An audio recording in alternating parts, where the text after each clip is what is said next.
I saw above me that endless sky. Morning, can I help you?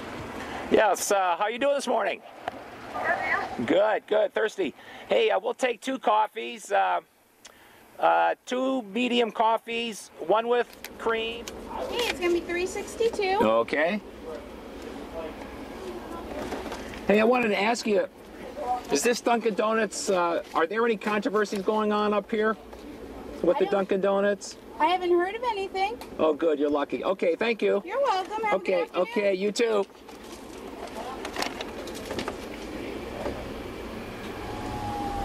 Well, hello everyone. Welcome back to another edition of Main Street Soapbox. Today we're on a trip. We are going to head down to Camden, Maine. And we've already done 1 show down there. And that show dealt with, if you remember, some of you may not, that show dealt with the question of what makes you happy. But today, today we're going to ask a slightly different question.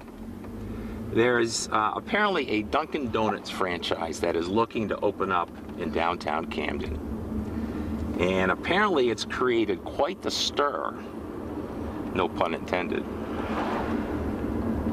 Those who feel Camden doesn't deserve a franchise. And then others who, of course, can't wait because they love their coffee. And I must admit, I don't mind it either. So it should be a fun show, I'll tell you.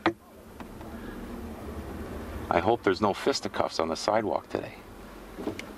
But fortunately, the police station is just down the road, I believe, so we should be okay. So we'll see you there. Now morning comes round here much too early. I roll out of bed, mean and surly, stand into my empty cup. Won't someone please fill it up? I don't care if it's cold or hot. Give me something from that pot. Coffee, I gotta have coffee. Give me coffee, I love coffee. Hey, pour me another mug jug of that coffee. Hi, this is Main Street Soapbox. Yeah. And it's a locally based community television show.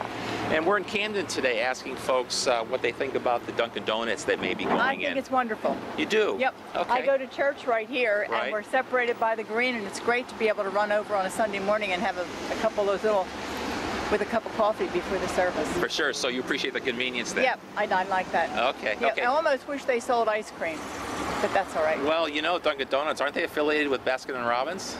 They may be, yeah. At times? Yeah, they are. So who knows, maybe your wish will come true. Okay, thank you. Thank you very much. Okay, bye-bye. I think it's a travesty. Really? Now why? Now well, why? I mean, one of the unique things that we as a community kind of relish that makes Camden as unique as it is, Right. is the small town, as some people say, charm, qualities, the local businesses, locally owned businesses, the nature of the architecture, the intimacy, the security, the safety, the lack of litter. So it's what gives Camden its unique look. And one of those unique qualities, it's not just look, but social qualities and cultural qualities, is the lack of national chains. Whether it's a national fast food chain or whether it's a national merchandising chain. Right. We don't have those in town. They don't generate the type of trash that we're used to, or I should say they generate a type of trash that we're not used to. Right. I'm actually quite concerned about the way that it's going to change the face of town. And it's not just architecturally. I think clearly Camden, if it comes in, may pride itself on saying, oh, well, we've gotten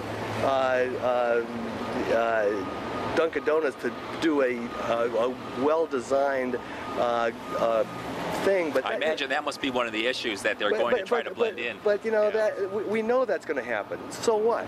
I'm happy to be personally investing a lot of money into this town by building a new gallery at 11 Elm. Okay. We're very excited about the future of Camden. Okay. I don't want a Dunkin' Donuts next to me anymore. I want an Amato's next to me, or a Burger King, or any other franchise operation. It doesn't belong here. I know that there's some talk in Camden here about the high rents. building owners, because I used to live here back in the late 70s, early 80s, you know, store owners were looking at $1,000 a month. I think they're going for quite a bit more now.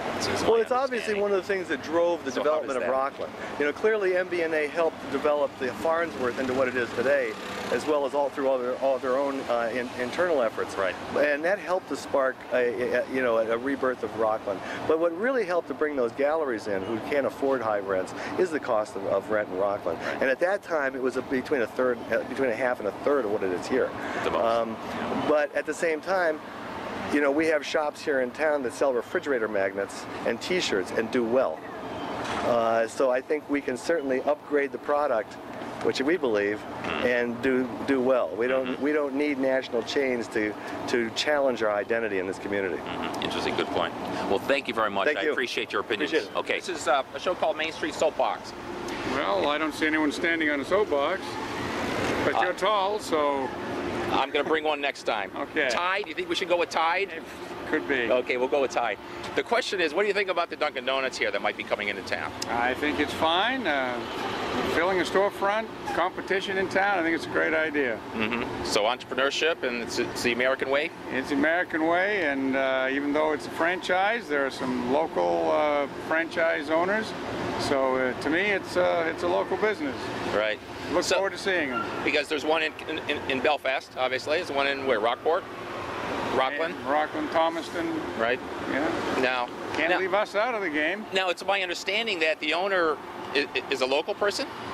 One of the co-owners of the franchise, I believe, lives in the Rockland Owl's Head area. I see. So the argument that some people have that these are out-of-town people coming in and opening up a business that really doesn't hold a lot of weight. Well, if you walked around Main Street and checked the residents of the business owners, you'd find that quite a few don't live in Camden. Right. I mean, it also reminds me of the now, I haven't been around that long, but now Boyd McKay's used to be a drugstore, right? Yes. Were they still open, for example, when the Rite Aid came into town? Yes. Do you have history of that? Do you have memory of that? Was there any controversy there when... Oh, there was plenty of controversy when Rite Aid came into town. But they worked with the town planners. They modified the storefront. Right. And they've been great neighbors ever since. And they were able to get through it, and it's been good. Yeah. Okay. Businesses come and go. I had a business on Main Street once upon a time, you know, and it's a natural progression, whether it's Camden or any town. Right. So look forward to seeing him here. Okay. Well, thanks for your contribution. You're welcome. Okay. Bye-bye. And it's his fault. Uh-oh.